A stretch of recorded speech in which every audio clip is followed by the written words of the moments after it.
ఖైదీలందరినీ కూడా చెరసాల అధిపతి యేసేపుకు అప్పగించాడంటే వారందరి చేత యేసేపు అక్కడ పరిచయించాలి. ఆయన చేయించింది అమ్మా స్థిరం, ఆయన మాట్లాడింది మాట. ఏం చేయించారో ఏం లేదు, చెరసాల అధిపతి అడిగేవాడు కాదంటే ఒక ఖైదీ అడల దయ చూపెట్టేట్టు చేశాడు దేవుడు ఆ చెరసాల అధిపతి. దేవుడు పిల్లలారా, వాక్యాలు నిలిచిన సోదరుడా సోదరికి 2వ దినవృత్తాంతాల గ్రంథం 16వ అధ్యాయము 8వ వచనాన్ని మనం చదువుకుందామండి. 2వ దినవృత్తాంతాల గ్రంథం ఎవరు పెట్టారా? 16వ అధ్యాయము 8వ వచనాన్ని మనం చదువుకుందామండి. బహు విస్తారమైనటువంటి రథములను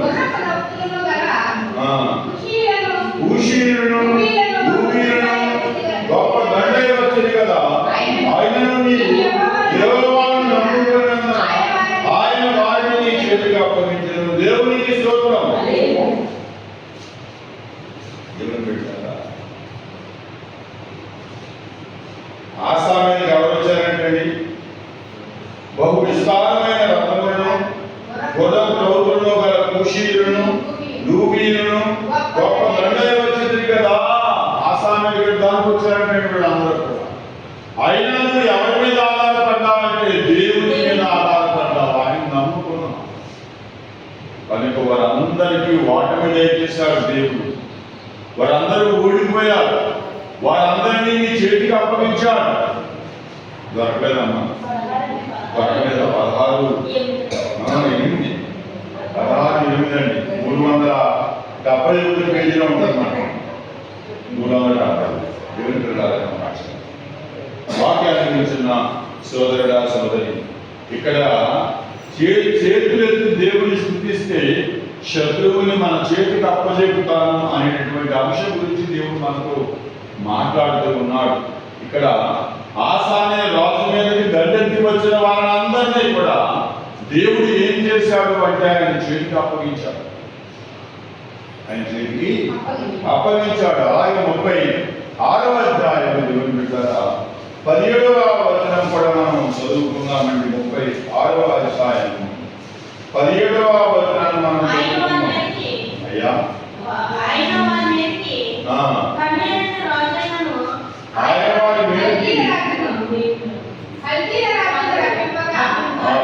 వచనం అండి. 36, 17 ఆయన వారి మీదకి కల్దీయుల రాజు రప్పింపగా అక్కడి వారికి పరిశుద్ధ స్థలమున మందిరంలోని వారి యవ్వనస్తుడు ఖడ్గముతో సంహరించెను. అక్కడు యవ్వనులైనను యువతులైనను ముసలివారైనను నెలసరి విడుదల కలిగిన వారైనను కనికరింపలేదు. దేవుడు వారి చేతికి అప్పగించెను. దేవునికి స్తోత్రం. దేవుని బిడ్డలారా, వాక్యాన్ని వింటున్న సోదరుడా సోదరి, ఇది సిద్కియా రాజు కాలంలో జరిగినటువంటిది. రాజైన సిద్కియా ఏం చేసినటువంటి అతను దేవుని దృష్టికి బహు చెడుగా నడుస్తూ ఉన్నాడు. ఏం చేసిన అతను దేవుని దృష్టికి చెడ్డగా నడుస్తూ ఉన్నాడు. లోక దృష్టికి కాదు. ఎందుకంటే దేవుని దృష్టికి చెడ్డ అయిందంటే లోక దృష్టిలో చాలా మంచి. దేవుని దృష్టిలో ఏదైనా చెడ్డ అయిందంటే లోక దృష్టిలో అది చాలా మంచిది. లోకం దృష్టిలో చెడ్డ అయిందంటే మరి దేవుని దృష్టికి మంచిది. దేవుడు పెట్టాలి, గమనించాలి. లోకం దృష్టిలో మంచి అయిందంటే దేవుని దృష్టికి అది చెడ్డలవుతుంది. సత్యాన్ని మనం గుర్తెరగాలి.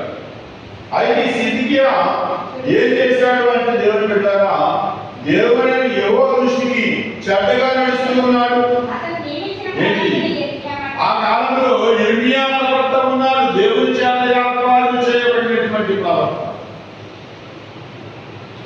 ఇక్కడ పరిశుద్ధ గ్రంథంలో మనకి ప్రవక్తలు కనిపిస్తారు. ఒకటి తామంతట తాము ప్రవక్తలుగా ప్రకటించుకున్నవారు, 2 దేవుని చేత ఏర్పాటు చేయబడినటువంటి ప్రవక్తలు.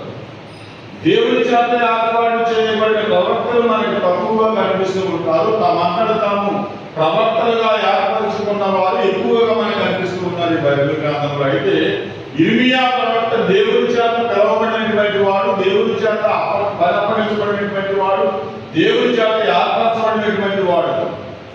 ఇతను ఎత్తరిస్తూ ఉన్నాడు సిద్కియాని, అయినా సరే ఇర్మియా మాట వింటలేదంట. అవును దేవుని పిల్లలారా, ఇప్పుడు మీరు అంటారు అయ్యా ఈ గోడకి బొమ్మలు వేసుమా అంటారు. మీరు వేయకూడదమ్మా అంటున్నాను నేను. అప్పుడు ఎందుకు వేయకూడదండి? మొన్న ఒక చర్చికి వెళ్ళాము, నిజంగా చర్చ్ ఉందమ్మా. కూర్చుంటే అక్కడ నాకు ఎంత సంతోషం అయిపోయిందంటే ఆ పాస్టర్ గారు చెప్పి వాక్యానికంటే ఆ చర్చిలో కూర్చుంటే మాత్రం అంత ప్రశాంతంగా ఉందో. అంటే నువ్వు దేన్ని ప్రేమిస్తున్నావు అంటే ఆ లోన ఉన్నటువంటి అందాన్ని నువ్వు ప్రేమిస్తున్నావు. ఈ దేవుడైన యెహోవా మాటను ప్రేమించాలి. యేసుప్రభు అన్నాడు కదా, ఒకడు నన్ను ప్రేమిస్తే వాడు నా మాట వింటాడు, అప్పుడు నేను వాడిని ప్రేమిస్తాను. నేను వాడిని ప్రేమిస్తూ ఉన్నప్పుడు నా తండ్రి కూడా వచ్చి వాడితో నివాసం ఉంటాడు అన్నాడు. ఇక్కడ ప్రవక్త ఆ కాలంలో ఉండగా ప్రవక్త చెబుతున్నటువంటి మాట కూడా లెక్క చేయకుండా ఏం చేస్తాడంటే దేవుడు బిడ్డలు కావాలని ఏం చేస్తున్నాడు? యెహోవా వైపు తిరగక తన మనసును కఠినపరచులను అదియుగాక ఆ యాజకులు జనులు అధిపతులకు వారు అన్ని జనులు పూజించు ఏమైనా విగ్రహములను పెట్టుకొని అవగాహనై యెహోవా యెరూషలేములో పరిశుభ్రపరిచిన మందిరమును అపవిత్రపరిచింది. ఇంకా ఏం చేశారంటే దేవుని మందిరాన్ని అపవిత్రం చేయడం ప్రారంభించారంటే ఎప్పుడైతే ఇలా జరిగిందో దేవుడు వారిని తీసుకెళ్ళి ఎవరికి అప్పగించాడు? అమ్మా బబులోను రాజుకు అప్పగించాడు. ఎవరికి అప్పగించాడు? బబులోను రాజుకు అప్పగించాడు. దేవుడు బిడ్డగా కల్దీయుల రాజు రప్పించగా అతడు వారిని పరిశుభ్రపరచబడిన మందిరంలోనే వారి యవ్వనస్తులను మందిరంలో జరిగేటువంటి ఖడ్గము చేత ఆడవాళ్ళని, మగవాళ్ళని, పిల్లలని, పెద్దలని ఎవరిని కూడా ఉంచకుండా మొత్తం నరికి పాటేసిన ముఖముఖంగా ఇశ్రాయేలు అన్నది. ఎందుకు అలా జరిగిందంటే దేవుడు మాట వింటున్నారు, దేవుడు చెప్పినట్టు చేయడం లేదు, వాళ్ళు ఇష్టానుసారంగా నడుస్తున్నారు, వాళ్ళు ఇష్టానుసారంగా జీవిస్తున్నారు. కనుకనే దేవుడి కోపాన్ని వారి మీద నాకేం పర్లేదు అంటున్నారు వాళ్ళు. కానీ హఠాత్తుగా వచ్చిందంటే ఆపద వాక్యం ఏమొచ్చిందండి? హఠాత్తుగా నాకేం పర్లేదు, అంత బాగానే ఉంది, పొజిషన్ అంతా బాగుంది, సమస్యలు లేదనుకుంటున్నాం మనం. కానీ ఏదో ఒక రోజు మన మీదకి దోపిడీ వాటికి వచ్చినట్టు హఠాత్తుగా మన మీదకి ఏమొస్తుందండి? దేవుని పెట్టారు. ఇప్పుడు నేను మిమ్మల్ని మోసగిస్తాను, ఈ రోజు నాకు ఏం పర్లేదు బాగుంటుంది, మోసగించింది నాకు బాగా ఉంటుంది. కానీ ఆ చివరి రోజు నన్ను సమాధానం అడిగినప్పుడు దిక్కులు చూడటమే తప్ప మా దగ్గర ఏమి. అలాగే ఒక విశ్వాసి అయినా, ఒక సేవకుడైనా, ఒక సేవకురాలైనా, ఒక బిషప్ అయినా, ఒక రెవరెండ్ అయినా, ఒక ఆర్చ్ బిషప్ అయినా ఎవరైనా సరే దేవుని ఎదుట సమాధానం చెప్పవలసిన పరిస్థితి ఏర్పడినప్పుడు అంటే వారి దగ్గర సమాధానం లేకపోతే చాలా శ్రమను ఎదుర్కోవలసినటువంటి పరిస్థితి ఏర్పడుతుంది. దేవుని ఒక ఆయన వచ్చి దేవుని సమాధానం అడిగాడు. ప్రభు అన్నారు, ముందు నేను ఇచ్చినవి ఏం చేశాడు చెప్పమానండి అన్నాడు. ముందు నేను ఇచ్చినవి ఏం చేశాడో చెప్పమానండి అన్నాడు. చెప్పమానంటే నోరు కాకపోవడం కాదు. ఎందుకంటే దేవుడిచ్చినవి దేవుడికి కాక అమ్మ ఇతను సొంతానికి ఇష్టానుసారంగా చేశాడు. రెండు, ఇతను చేస్తున్న క్రియల ద్వారా దేవుని నామానికి అవమానం ఏర్పడింది. ఇతను చేస్తున్న క్రియ ద్వారా ఏర్పడింది? దేవుని నామానికి అవమానం ఏర్పడింది. దేవుని బిడ్డలు గమనించాలి. అందుకనే ప్రభు చాలా కోపోద్రేకులై అడిగాడు, నిశ్చిత ఏం చేస్తారు చెప్పండి నాకు సమాధానం. అప్పుడు నన్ను అడగమన్నాడు, అప్పుడు కాదు నన్ను అడగొద్దన్నాడు.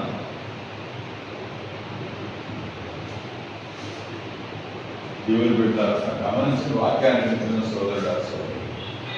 అయితే ఏం చెప్పుకున్నాం మనం వాక్యాన్ని? మన శత్రువులను మన చేతికి అప్పగిస్తాడు శత్రువులకి. యెహోషువ గ్రంథము 10వ అధ్యాయము 12వ వచనాన్ని మనం చదువుకుందామండి. యెహోషువ గ్రంథము 10వ అధ్యాయం. యెహోవా విన్నారా?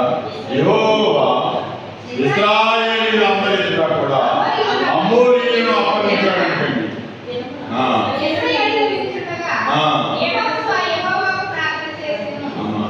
యెహోషువ ఏం చేశాడు? యెహోవాకు ప్రార్థన చేశాడు. ఎవరు ప్రార్థన చేశాడంటే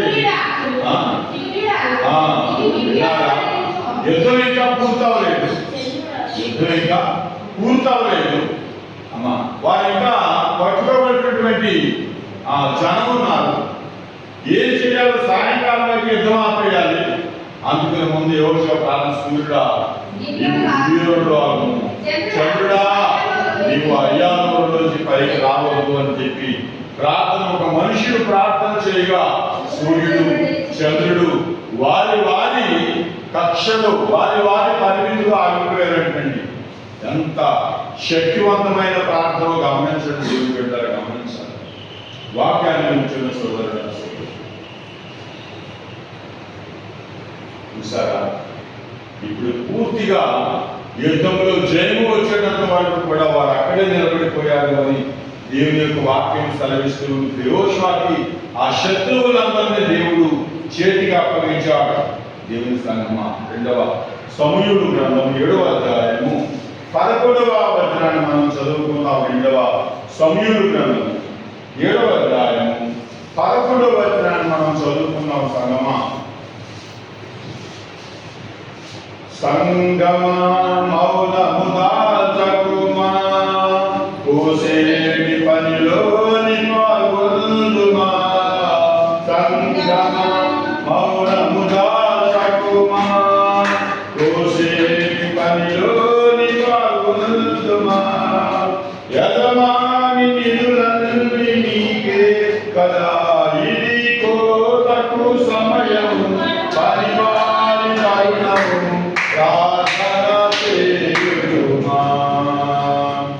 ఇది కోతకు సమయం, పనివారి తరుణము ప్రార్థన చేయుమా. దేవునికి స్తోత్రం. 2వ సమూయేలు 7వ అధ్యాయము 11వ వచనాన్ని మనం చదువుకుందామండి. అమ్మా, నీకు నెమ్మది కలుగజేసి ఉన్నాను.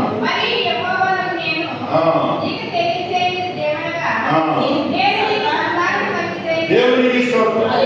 ఈ మాటలు ఎవరితో చెబుతున్నాడంటే దావీదుతో దేవుడు చెబుతున్నటువంటి మాటలు.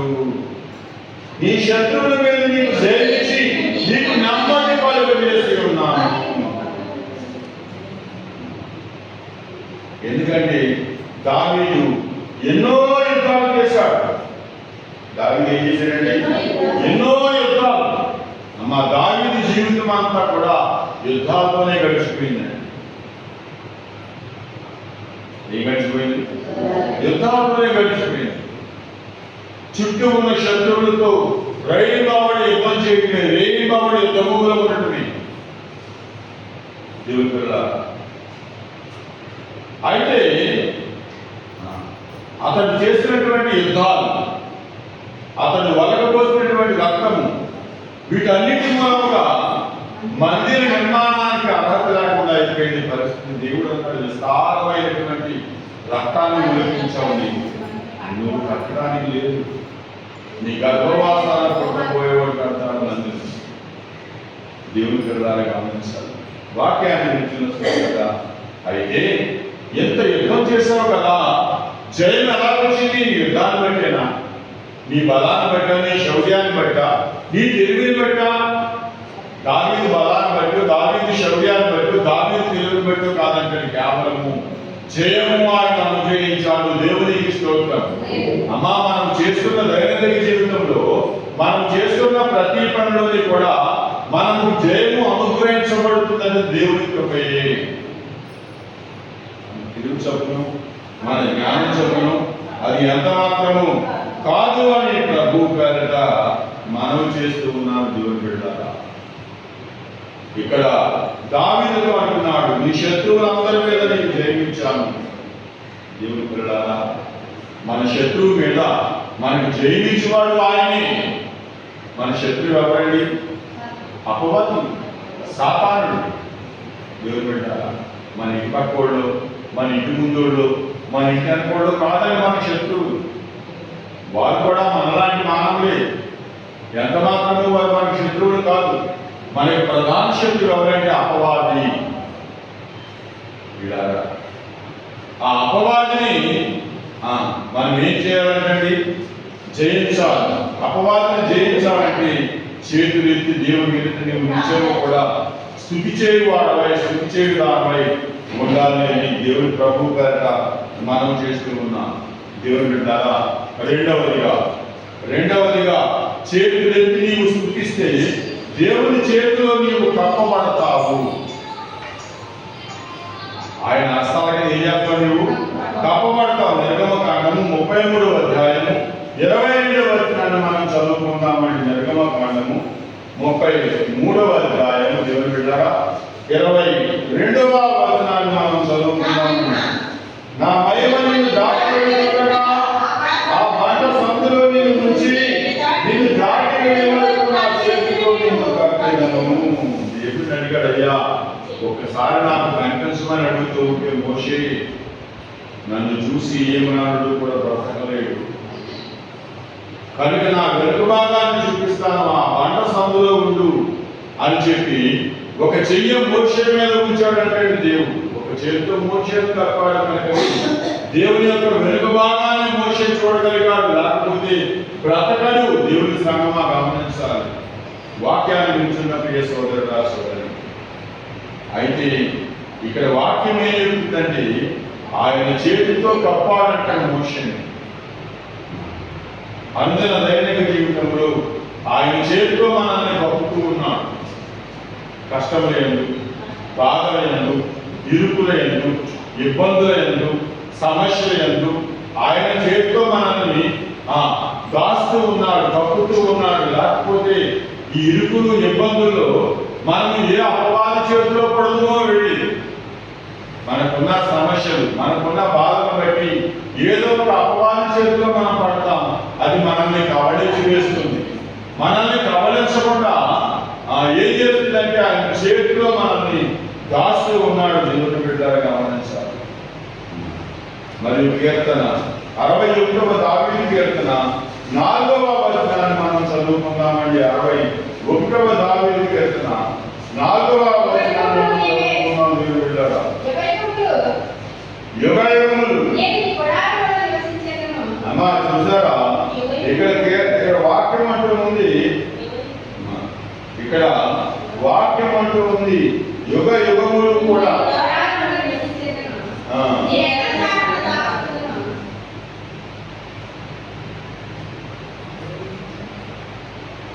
యుగ యుగములు నేను నీ గుడారంలో నివసించదను, నేను రెక్కల చాటున దాగుకొందును. దేవునికి మహిమ కలుగునుగా. దేవుని బిడ్డలారా, అయితే ఆయన ఏం చేస్తాడు? రెక్కల చాటున నేను దాగుకుంటానయ్యా అంటున్నాడు. మనకు ఆశ్రయం ఎక్కడండి? ఆయన రెక్కల చాటు. నీవే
దేవుని బిడ్డలారా, వాక్యం ఏమంటే దేవుని చేతిలో మనం అప్పబడతాం.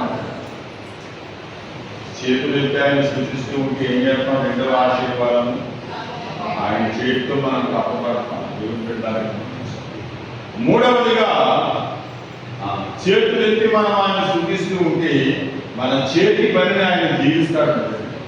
యోగు గ్రంథము మొదటి అధ్యాయము 10వ వచనాన్ని మనం చదువుకున్నాం. దేవుని బిడ్డలారా, యోగు గ్రంథము మొదటి అధ్యాయము 10వ వచనాన్ని మనం నీవు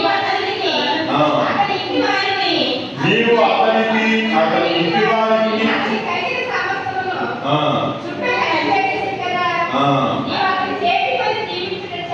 అమ్మా విన్నారా? సాతాను అంటూ ఉన్నాడు దేవుడితో, నీవు అతని చేతి పనిని దీవించుట చేత. నీవు అతని చేతి పనిని దీవించుట చేత. దేవుని బిడ్డలారా గమనించాలి. ఎందుకంటే నీ చేతితో చేస్తున్న పనిని ఆయన దీవిస్తాడు. ఎందుకంటే ద్వితీయోపదేశ కాండము 21వ అధ్యాయము 5వ వచనంలో అంటాడు ఆయన. ద్వితీయోపదేశ కాండము 21వ అధ్యాయము దేవుని బిడ్డలారా 5వ వచనంలో దేవుని యొక్క వాక్యము ఏమంటుందో అయ్యా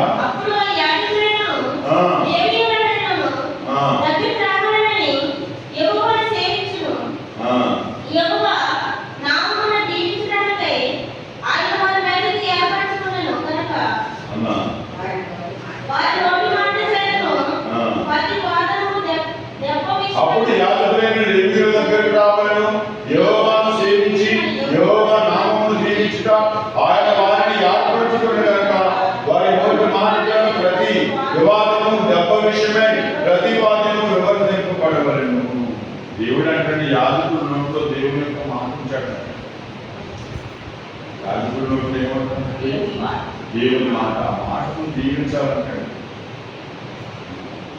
ఆ మాటకు ఏం చేయాలంటే దీవించాలి. యేసుప్రభువును దీవించుడి, శపించవద్దు. మరి దీవించండి మీరు. అది ఏం చేయాలో దాన్ని, ఆ దీవెన్ని ఎలా మార్చాలో మార్చువాడు నేనే. దేవుని పిల్లలారా, మరియు మా ద్వితీయోపదేశ కాండము దేవుని పిల్లలారా 28వ అధ్యాయము 6వ వచనాన్ని మనం చదువుకున్నట్లయితే అమ్మా విన్నారా? నీవు లోపలికి వచ్చినప్పుడు దీవించబడుతూ. అమ్మా నీ యొక్క చేతి పనిని లోపలికి వెళ్ళినప్పుడు దీవించబడదు, వెలుపలికి వచ్చినప్పుడు దీవించబడదు. నీ మీద పడి నీ శత్రువులను యెహోవా నీ ఎదుట అమ్మబడినట్టు చేయి. వాడు నీ మీదకు బయలుదేరి వచ్చేడు. నీవు పొట్టలో దీవించబడతావు, నీవు పొలములో దీవించబడతావు, నీవు పట్టణంలో దీవించబడతావు. ఎప్పుడంటే నీ దేవుడైన యెహోవా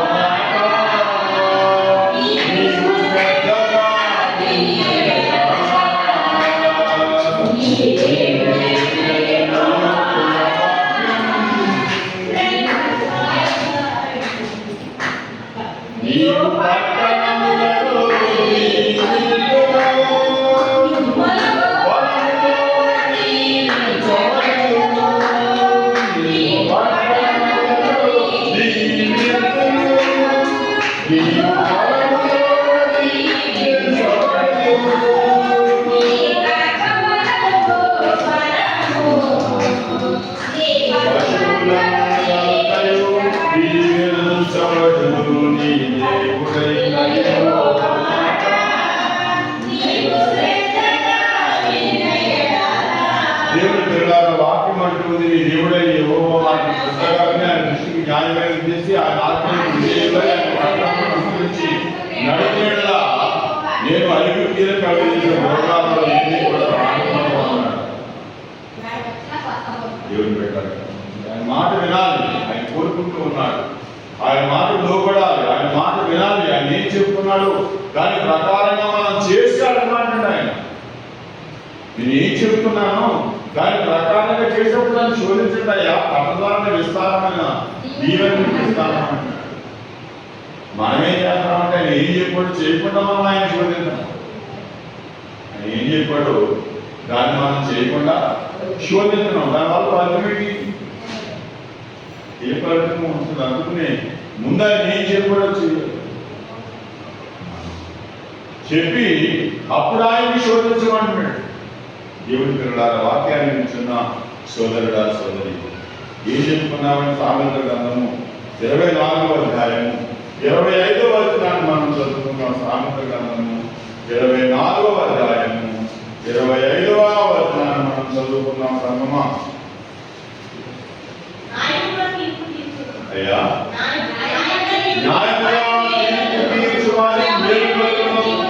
క్షామకరమైన దీవెన వారి మీదకి వచ్చును. న్యాయముగా తీర్చు వారికి వేరుపరును. క్షామకరమైనటువంటి దీవెన ఎవరి మీదకి దీవెన వస్తుందంటే న్యాయముగా మాట్లాడే వారికి, న్యాయముగా తీర్పు తీర్చే వారి మీదకి దేవుని యొక్క దీవెన మెండుగా ఉంటుందండి. అన్యాయ తీర్పు తీర్చకూడదు. లేని వారిని ఒక తీర్పు, ఉన్నవారిని ఒక తీర్పు, అలా 2 రకాల తీర్పులు తీర్చకూడదు అంటుంది పరిశుద్ధ గ్రంథం. దేవుని బిడ్డలు గమనించాలి. అలా తీర్చినట్టయితే అలా తీర్చేవారి మీద ఏమవుతుందంటే శోకం వస్తుంది, వ్యాధులు వస్తుంది. దేవుని బిడ్డలు వాక్యాన్ని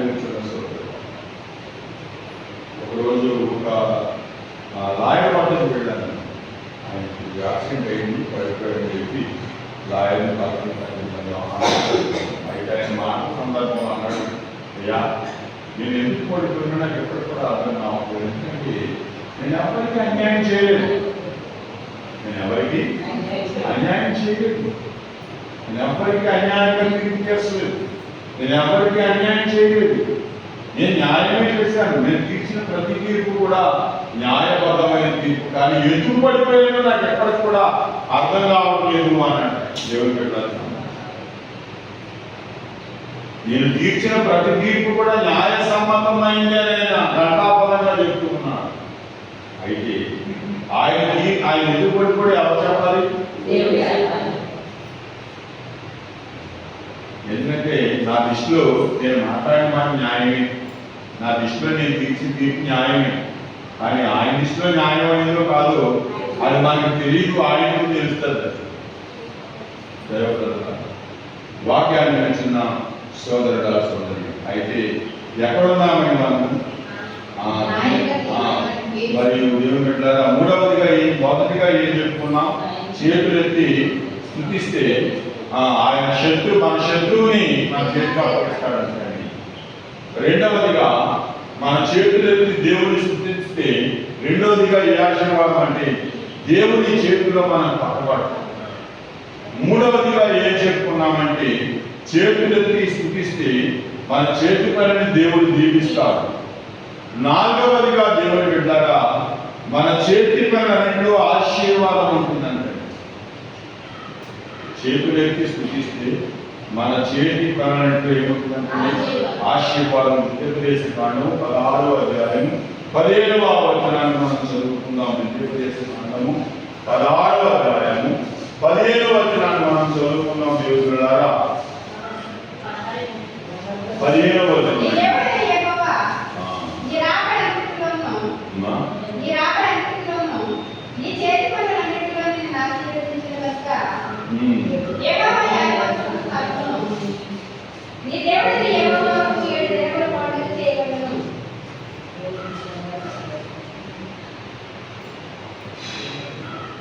నీ దేవుడే యెహోవా నీ రాబోయే అంతటిలోను నీ చేతి పని అన్నిటిలోను నిన్ను ఆశీర్వదించిన గాక. యెహోవా యాకోబుకు స్థలమునని ఈ దేవుడే యెహోవాకు 7 దినములు పండుగ చేయబడును. ఏం చెప్తున్నాడు? దేవుడు అంటే నిన్ను దీవిస్తాడు, నీ చేతి పని దీవిస్తాడు, నిన్ను ఆశీర్వదిస్తాడు. అయితే నువ్వేం చేయాలి? దేవుడు ఎక్కడైతే ఏర్పరచుకున్నాడో ఆ ఏర్పరచుకున్న స్థలంలోకి నువ్వు వెళ్ళాలండి 7 రోజులు పండుగ చేయాలంటే దేవుడికి స్తోత్రం. అసలు ఒక రోజు పండుగకి మనుషులు కనిపించలేదు.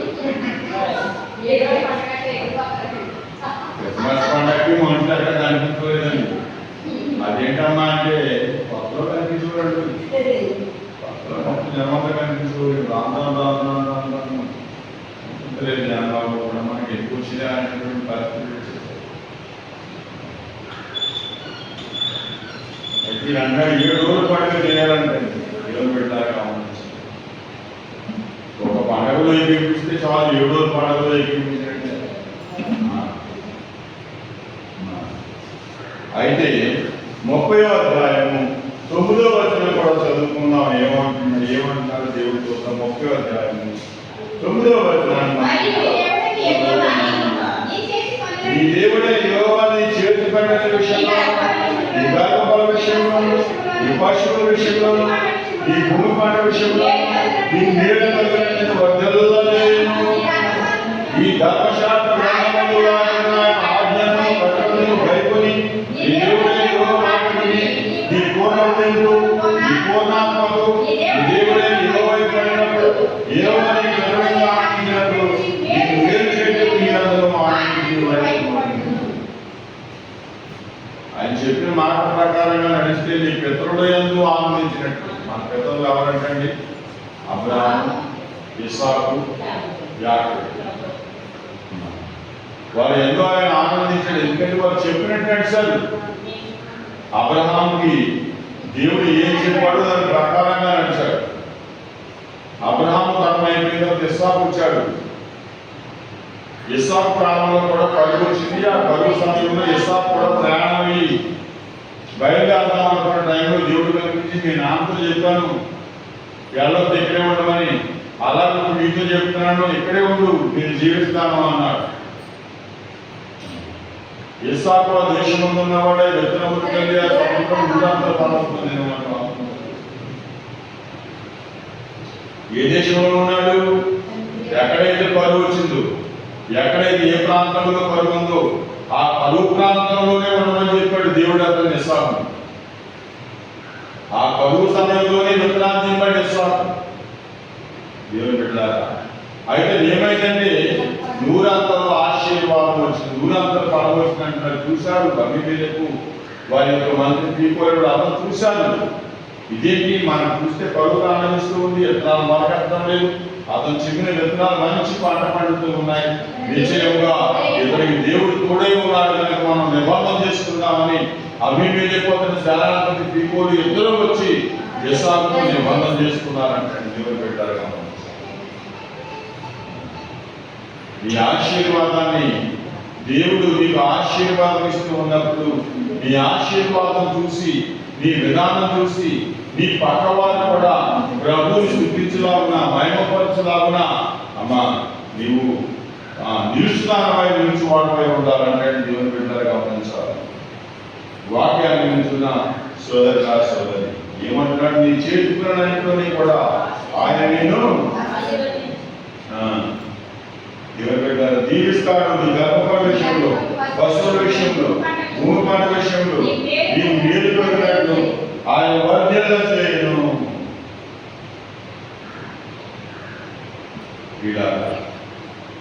మరియు ద్వితీయోపదేశ కాండము 15వ అధ్యాయము 6వ వచనాన్ని మనం చదువుకున్నామండి. మరియు అంటున్నాడు, యాదనగా నిన్ను ఆశీర్వదించలేక నీవు అనేక జనములకు అప్పిచేసావు కానీ అప్పు చేయవు, అనేక జనములను ఏడుపు కానీ వారిని పోయారు. ఈ దేవుని మాట వింటే అలా ఉంటాడు, పైవాడిగా ఉంచుతాడు తప్ప ఇందువారిగా ఉంచడు. ఇచ్చేవారిగా చేస్తాడు తప్ప తెచ్చేవారిగా చేయదు అంటున్నాడు. ఆయన మాటలు విన్నప్పుడు, ఆయన మాట మనం విన్నప్పుడు అంటే మనకి ఏది అవసరమో దాన్ని కొంటాం, ఏది అవసరమో దాన్ని చేస్తాం. మనం దేవుని ప్రకారం దేవుని పెట్టారా. అయితే వాక్యం ఏం చెప్తుందో అమ్మ మనము చదువుకుని వారమై ఉందామని ప్రభు గారిని మనం చేస్తూ ఉన్నాం. మరియు 10వ వచనాన్ని మనం చదువుకుందామని 15వ వచనాన్ని 10వ వచనం నీవు నిశ్చయంగా వారికి ఇచ్చినాము మనసు విచారపడకూడదు, ఇదివరకు దేవుడని యెహోవాని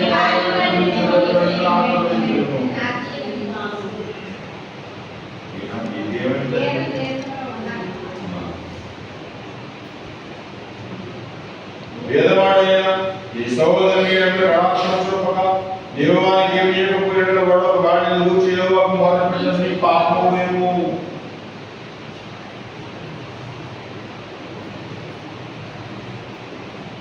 ఆడు నీ గురించి ప్రార్థన చేస్తావు ఏమవుతుందంటే దేవుడు ఇస్తుంది పాపమోనేమో కనుక వానికి నీవు నిశ్చయముగా వానికి ఇవ్వలేడు. వానికి ఇచ్చినందుకు మనసులో విచారపడకూడదు. మనసు విచారపడకూడదు, బాధపడకూడదు. అమ్మా ఎవరికైనా ఏదైనా ఇచ్చినా, ఎవరికైనా ఏదైనా పెట్టినా, ఎవరికైనా ఏదైనా చేసినా మనం అసలు మనసులో తలచుకుని మనసులో తెచ్చుకుని మళ్ళీ దాన్ని జ్ఞాపకం చేసుకుని అమ్మ 2 సార్లు నిష్కాసం చేసి ఇవన్నీ చేయటం వల్ల ఏమవుతుందంటే దాని ఆశీర్వాదం పొందాలి. నువ్వు ఎప్పుడేం చేస్తున్నావో అసలు ఇచ్చానన్న సంగతే మర్చిపోవాలంటే, ఇచ్చానన్న సంగతే నువ్వు మర్చిపోవాలి. అది దేవుడికి అంగీకారం ఇష్టమైంది. అంతే తప్ప నేను ఇలా చేశాను కదా అనేటటువంటి ఆలోచన నీ మనసులో రానియకూడదు అన్నది వాక్యం. దేవుని పిల్లలారా, మరియు వాక్యం ఏం చెప్తే 18వ వచనాన్ని మనం చదువుకుందామండి. వారిని సమర్థులుగా పోల్చుటకు కష్టమంది పనిపడకూడదు.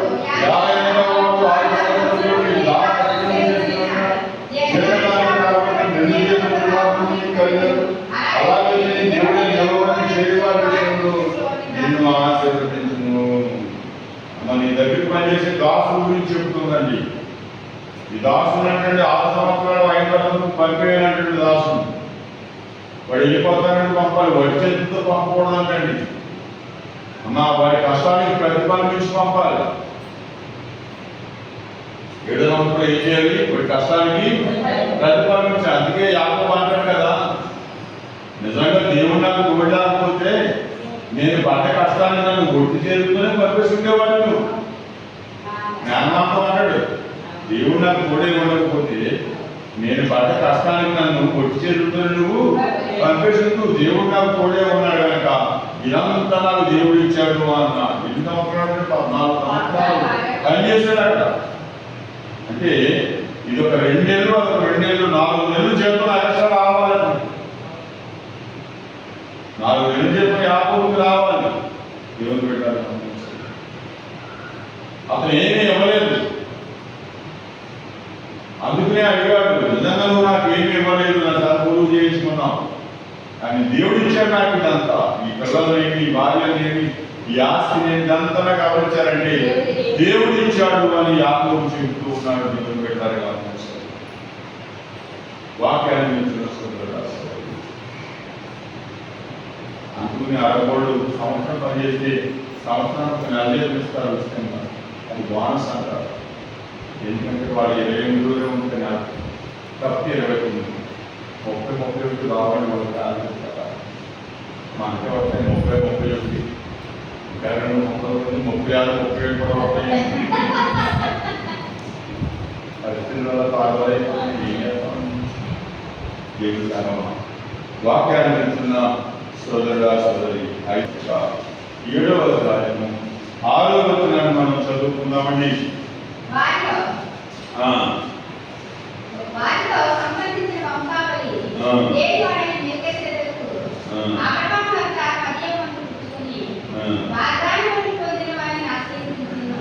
అమ్మా ఏం చేశారంటే వాగ్దానం పొందిన వారిని ఏం చేశాడు? ఆశీర్వదించను. దేవుడు పెట్టాడు. అబ్రహాం ఏం పొందాడు? అందరి వంశంబులు అందరి వంశంబులు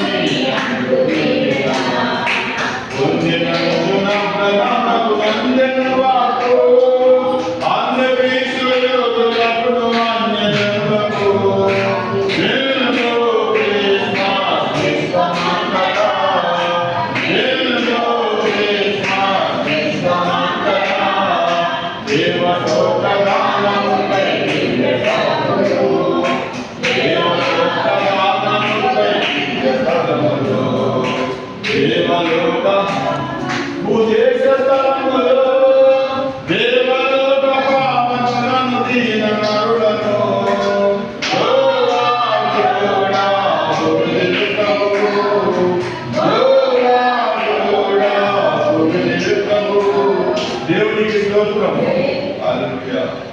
దేవుని పిల్లలారా, వాక్యాన్ని వింటున్న సోదర సోదరి, నాలుగవది ఏం చెప్తున్నావు? ఆయన నీ చేతి పనులను ఆశీర్వదిస్తాడంటే నీ చేతులెత్తి దేవుని స్తుతిస్తూ ఉన్నప్పుడు.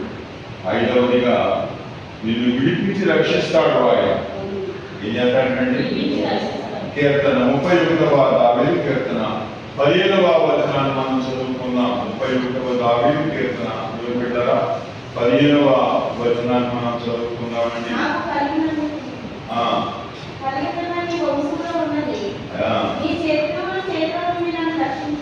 అమ్మా విన్నారా బిడ్డరా? వాక్యం ఏమని చూడండి. నాకు కలిగినదని 15 కాలంలో అంటున్నాం. అయితే నా కాలవలు నీ వశంలో ఉన్నది, నా శత్రువుల చేతిలో నుండి నన్ను రక్ష. మన జీవితము, మన చరిత్ర, మన జాతకము ఇవన్నీ కూడా ఆయన వశంలో ఉన్నాయి. మనం ఏంటంటే ఎక్కడెక్కడో మనం నేర్చుకుంటూ ఉంటాం. ఈ పని చేస్తున్నాం, దీనివల్ల లాభం ఏమి లేదు, అసలు సాధన జాతకం చూసుకుందాం. ఎందుకంటే ఒకవేళ ఏదైనా దోషం ఉందేమో, ఆ దోషాన్ని తొలగించుకోవడం కోసం అలా చేద్దాము అనుకుంటున్నాం. కానీ వాక్యం ఏముంటుంది? అదే నా కాలవతి వశంలో, మన జాతకం అంతా ఆయన వశంలో ఉంటుంది. ఆయన వశంలో ఉన్నప్పుడు మనం ఎక్కడ తిరిగినా ఏం చేసినా ఏ ఉపయోగం కూడా లేదు అని ప్రభు గారు మీకు మనం చేస్తూ ఉన్న దైవప్రజలాగా దేవులాగా గమనించాలి. 48వ వచనాన్ని మనం చదువుకున్నామండి. 18వ కీర్తన చూద్దాం ఒకసారి. మనం చేసే మనుషుల చేతుల నుండి, అన్యాయం చేసేటటువంటి మనుషుల చేతుల నుండి, అపాయాల మధ్య మనల్ని లాక్కుపోయేటటువంటి మనుషుల చేతిలో నుండి ఆయన మనల్ని విడిపిస్తాడు. మనం అంటాం నిజంగా చేతులు పట్టుకొని వెళ్ళిపోయి ఏ దేవుడు తప్పించాడు మనం అంటాం. కీర్తనకారుడు అంటాడు, అయ్యా బలాత్కారుల చేతిలో నన్ను తప్పించావు కదా నాయన, అన్యాయం చేతిలో ఉన్న వారిని నన్ను తప్పించావు కదా, నేను అన్యాయం అయిపోకుండా నన్ను తప్పించి కాపాడావు కదా. మనకు పడవలసిందే దెబ్బ, మనకు పడవలసింది కానీ మనం తప్పుకున్నాం, దారిపోయేవాళ్ళం. దేవుని అనిపించిన సోదరుగా ఒకవేళ ఏ స్థితిలో ఉన్నా నిన్ను తప్పించగలిగేది ఆయనే. సత్యాన్ని మాత్రం మర్చిపోకుండా నిన్ను తప్పించగలిగేది ఆయనే. నీవు ఆయన మీద ఆధారపడ్డప్పుడు, ఆయన్ని నమ్ముకున్నప్పుడు, ఆయన నిన్ను నమ్ముకున్నప్పుడు సంవత్సరానికి 2 సంవత్సరాలకు ఒకసారి క్రిస్మస్ పండగకి, ఈస్టర్ పండగకి మనం జ్ఞాపకం చేసుకుని నన్ను ఎందుకు తప్పించమంటే ఏం తప్పించదైనా కొంతమంది ఏం చెప్తారు, క్రిస్మస్ పండగనే ఈస్టర్ పండగకి జ్ఞాపకం చేసుకుని వెళ్తూ ఉంటారు, వెళ్ళి ఏదో కొనుక్కోని వెళ్తూ ఉంటారు. అమ్మ ఇలా జరగలేదు అని అనుకుంటూ ఉంటారు. దేవుని పెట్టారు గమనించారు. అది సరైనటువంటి విధానం కాదు. మరియు కీర్తనలు 36వ దావీదు కీర్తన 24వ వచనం చదువుకుని మనము ముగించుకుందాం. సమయం ఆసనం అవుతుంది కనుక కీర్తన 36వ దావీదు కీర్తన 29వ వచనాన్ని మనం చదువుకుందామండి.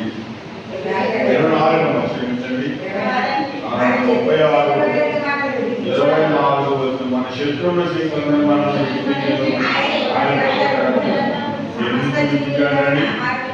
మన శత్రువుల చేతుల నుండి ఆయన మనల్ని విడిపించాడు. మనం విడిపించబడినటువంటి వారు, మన గర్వమా విడిపించబడినటువంటి వారు. ఎవరి చేతిలో నుంచి? శత్రువు చేతిలో ఉండిపోయామా? ఆ శత్రువు ఏం చేస్తున్నాడంటే మనం బయటకు వెళ్ళలేదు. ఒకవేళ బయటకు వెళ్దామన్నా ఏదో ఒక కలమాన్ని చూపించి మనం ఆటాడుతున్నాడు, ఏదో ఒక కళ చూపించి మనం ఏం చేస్తాం? శత్రువు అటువంటి పరిస్థితుల్లో ఆయన మనల్ని విమోచించాడు, విడిపించాడు. దేవుని దాకా మనము విడిపించబడినటువంటి వారు అనే సత్యాన్ని ఎవరు మర్చిపోకూడదు. దేవుడు తన మాటలు దీవించుగా పరిశుద్ధ రామకవి మాట్లాడి వాక్యాన్ని పరిశుద్ధ చేయమని యేసు నామములో వేడుకొంచున్నాము.